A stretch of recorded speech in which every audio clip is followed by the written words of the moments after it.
Hello everyone, welcome to career wisdom. তোমাদের সঙ্গে রয়েছি আমি সুব্রত। বন্ধুরা, নতুন চাকরির বিজ্ঞপ্তি নিয়ে চলে এলাম। WBPSC অর্থাৎ পশ্চিমবঙ্গ পাবলিক সার্ভিস কমিশন দীর্ঘদিন পর দুটি নতুন চাকরির বিজ্ঞপ্তি প্রকাশ করেছে। গতকাল একটি নোটিফিকেশন নিয়ে আলোচনা করে দিয়েছি, আজকে অপর একটি নতুন নিয়োগের বিজ্ঞপ্তি নিয়ে আলোচনা করব। তোমাদের এখানে কোন পোস্টে রিক্রুটমেন্টটা করা হচ্ছে, কত শূন্যপদ রয়েছে, ক্যাটাগরি ওয়াইজ শূন্যপদ, ঠিক আছে। সেই সঙ্গে তোমাদের অ্যাপ্লাই করতে গেলে যোগ্যতা কী লাগবে, বয়সসীমা কী লাগবে, কত বেতন দেওয়া হবে, সিলেকশন প্রসেস কী রয়েছে, আবেদন করতে গেলে ফিস কত লাগবে, আবেদন করার শেষ তারিখ কবে, কোন ওয়েবসাইটে তোমাদের এখানে অ্যাপ্লাই করতে হবে, সমস্ত কিছু পরপর জানাবো আজকের এই ভিডিওটির মাধ্যমে। তো ভিডিওটি ভালো লাগলে অবশ্যই লাইক এবং শেয়ার করে দিও। সেই সঙ্গে নতুন দর্শক হয়ে থাকলে লেটেস্ট ভিডিওর আপডেট সর্বপ্রথমে পাওয়ার জন্য চ্যানেলটিকে সাবস্ক্রাইব করে নিয়ে পাশে থাকা বেল আইকনে ক্লিক করে অল নোটিফিকেশন অপশানটিকে অন করে রাখবে। লেটেস্ট আপডেট তোমরা সবার প্রথমে পেয়ে যাবে। বন্ধুরা, অনস্ক্রিন তোমরা দেখতে পাচ্ছ আমরা এখন রয়েছি West Bengal public service commission বা WBPSCর অফিসিয়াল ওয়েবসাইটে, অর্থাৎ psc.wb.gov.in এই অফিসিয়াল ওয়েবসাইটে। এখানে আসার পর দেখো তোমাদের এখানে বাঁদিকে রয়েছে হোয়াটস নিউ সেকশন। এখানে তোমাদের স্ক্রল ডাউন করে নিচে ভিউ অল অপশানে ক্লিক করতে হবে। এখানে ক্লিক করার সঙ্গে সঙ্গে নতুন একটা পেজ ওপেন হবে। দেখো নতুন একটা পেজ তোমাদের সামনে ওপেন হয়ে গেল। এখানে দেখতে পাচ্ছ লেখা রয়েছে advertisement for West Bengal judicial service examination 2024, advertisement number 9/2024। তোমাদের পাশে ডান দিকে লিঙ্ক রয়েছে, এখানে ক্লিক করে তোমরা অফিসিয়াল নোটিশ ডাউনলোড করতে পারবে। এবং তার সঙ্গে দেখো তোমাদের এখানে স্কিম অ্যান্ড সিলেবাসের নোটিশ দেওয়া হয়েছে। তোমরা এখানে পাশের লিঙ্কে ক্লিক করে official scheme and syllabus PDF download করতে পারবে। স্ক্রিন তোমরা দেখতে পাচ্ছ অফিসিয়াল নোটিশ ওপেন করলাম। দেখো বলা হয়েছে public service commission West Bengal, সঙ্গে অ্যাড্রেস দেওয়া রয়েছে অ্যাডভার্টাইজমেন্ট নাম্বার 9/2024। অ্যাডভার্টাইজমেন্ট তোমাদের এখানে বলা হয়েছে West Bengal judicial service examination 2024 নেওয়া হবে, অর্থাৎ তোমাদের এখানে ওয়েস্ট বেঙ্গল জুডিশিয়াল সার্ভিসের পরীক্ষাটা নেওয়া হবে। 2024 সালে যে রিক্রুটমেন্ট সেটা OBCর জন্য ঝুলেছিল। এবার WBPSC তার অফিসিয়াল ফুল নোটিফিকেশান পাবলিশ করে দিল এবং সেই সঙ্গে অনলাইন ফর্ম ফিল আপের ডেটও কিন্তু পাবলিশ করে দিয়েছে। এখানে তোমাদের বলা হয়েছে প্রথমে তোমাদের নেওয়া হবে প্রিলি পরীক্ষা MCQ টাইপের, তারপরে তোমাদের ফাইনাল মেন্স পরীক্ষা নেওয়া হবে, কনভেনশনাল টাইপের পেপার থাকবে, এবং তারপরে তোমাদের ইন্টারভিউ বা পার্সোনালিটি টেস্টের মাধ্যমে তোমাদের সিলেকশনটা করা হবে। দেখো তোমাদের এখানে বলা হয়েছে যে তোমাদের এক্সাম সেন্টার সেটা কলকাতায় থাকবে, সঙ্গে তোমাদের দার্জিলিংয়ে থাকবে। দার্জিলিং কাদের জন্য বলা হয়েছে, দার্জিলিংয়ে তোমাদের কালিম্পং জেলা এবং সেই সঙ্গে 3টি হিল সাব ডিভিশন আছে, দার্জিলিং সদর, সেই সঙ্গে মিরিক এবং কার্শিয়াং, ঠিক আছে। তো কালিম্পং ডিস্ট্রিক্ট এবং সেই সঙ্গে দার্জিলিংয়ে 3টি হিল সাব ডিভিশন রয়েছে, দার্জিলিং সদর, মিরিক এবং কার্শিয়াং।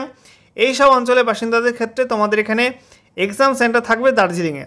এবং তোমাদের প্রিলি পরীক্ষা নেওয়া হতে পারে 2026 ফেব্রুয়ারি মাস নাগাদ তোমাদের প্রিলি পরীক্ষা নেওয়া হতে পারে।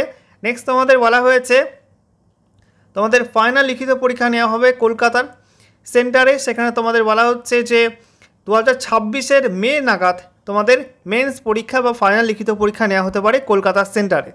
ওকে, একই সঙ্গে তোমাদের বলা হচ্ছে যে তোমাদের ইন্টারভিউ বা পার্সোনালিটি টেস্ট সেটা তোমাদের কিন্তু কলকাতায় PSCর অফিসেই নেওয়া হবে। দেখো তোমাদের বলছে নেম অফ দ্য এক্সামিনেশন, পরীক্ষার নাম West Bengal judicial service examination 2024। পোস্টের নাম বলা হয়েছে West Bengal judicial service post civil জাজ জুনিয়র ডিভিশন। এরপর দেখো তোমাদের পে স্কেল অর্থাৎ বেতন কাঠামো বলা হয়েছে 27,700 থেকে 44,770 টাকা পর্যন্ত তোমাদের এখানে পে স্কেল রয়েছে। ভ্যাকান্সি রয়েছে মোট 54টা, যার মধ্যে আনরিজার্ভ বা URA 22টা, EWS 6টা, তারপরে SC 12টা, ST 3টি, OBC A 5টি, OBC B 4টি, PWBD 2টি, ঠিক আছে। এই তোমাদের ভ্যাকান্সি রয়েছে। নেক্সট দেখো তোমাদের এখানে বলা হচ্ছে শিক্ষাগত যোগ্যতা। এখানে অ্যাপ্লাই করতে গেলে অবশ্যই তোমাকে ভারতীয় নাগরিক হতে হবে, সেই সঙ্গে তোমাদের যে কোনো স্বীকৃত বিশ্ববিদ্যালয় থেকে বা প্রতিষ্ঠান থেকে তোমাদের লয়ের ডিগ্রি পাস করতে হবে।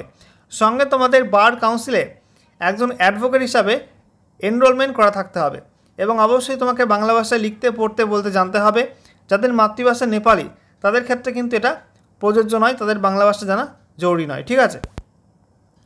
নেক্সট দেখো তোমাদের বয়স বলা হয়েছে যে তোমাদের এখানে 7/12/2024 এই তারিখ অনুযায়ী 23 থেকে 35-এর মধ্যে বয়স হতে হবে।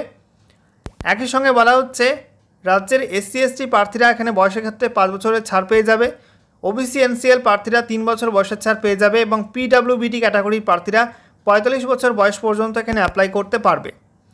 নেক্সট দেখো তোমাদের এখানে বলা হয়েছে অ্যাপ্লিকেশন ফিস, যেখানে বলছে 210 টাকা তোমাদের অ্যাপ্লিকেশন ফিস লাগবে। আর রাজ্যের SC ST হয়ে থাকলে আর PWBD ক্যাটাগরির প্রার্থী হয়ে থাকলে তোমাদের কোনো রকম ফিস লাগবে না, তোমরা এখানে ফ্রিতে অ্যাপ্লাই করতে পারবে। ঠিক আছে, আচ্ছা এরপর দেখো তোমাদের এখানে ওয়েবসাইটটা দেখিয়ে দিই কোন ওয়েবসাইটের মাধ্যমে অ্যাপ্লাই করবে এবং সেই সঙ্গে অ্যাপ্লাইয়ের ডেট। দেখো তোমাদের বলা হচ্ছে https://psc.wb.gov.in এই ওয়েবসাইটের মাধ্যমে তোমাদের অনলাইন মোডে অ্যাপ্লাই করতে হবে। আর অ্যাপ্লাই তোমাদের শুরু হচ্ছে আগামী 10ই অক্টোবর থেকে 10/10/2025 থেকে ফর্ম ফিল আপ শুরু হচ্ছে। ফর্ম ফিল আপের লাস্ট ডেট 9 নভেম্বর 2025 বেলা 3টে পর্যন্ত অনলাইন মোডে অ্যাপ্লাই করা যাবে। সেই সঙ্গে বলা হয়েছে অ্যাপ্লিকেশন ফিস পেমেন্টের লাস্ট ডেট কিন্তু সেম 9 নভেম্বর 2025 বেলা 3টে পর্যন্ত অ্যাপ্লিকেশন ফিস পেমেন্ট করা যাবে। আর তোমাদের অ্যাপ্লিকেশন ফর্মে কোনো ভুল হয়ে গেলে সেই ভুল তোমরা কিন্তু সংশোধন করতে পারবে এডিট উইন্ডোর মাধ্যমে। এটা চালু হবে 12 নভেম্বর থেকে এবং চলবে 18 নভেম্বর 2025 বেলা 3টে পর্যন্ত। তোমরা কিন্তু অ্যাপ্লিকেশন ফর্মটা মডিফাই বা কারেকশন করতে পারবে। ঠিক আছে, এখানে দেখতে পাচ্ছ ডেট দেওয়া আছে কলকাতা 13/8/2025। ওকে।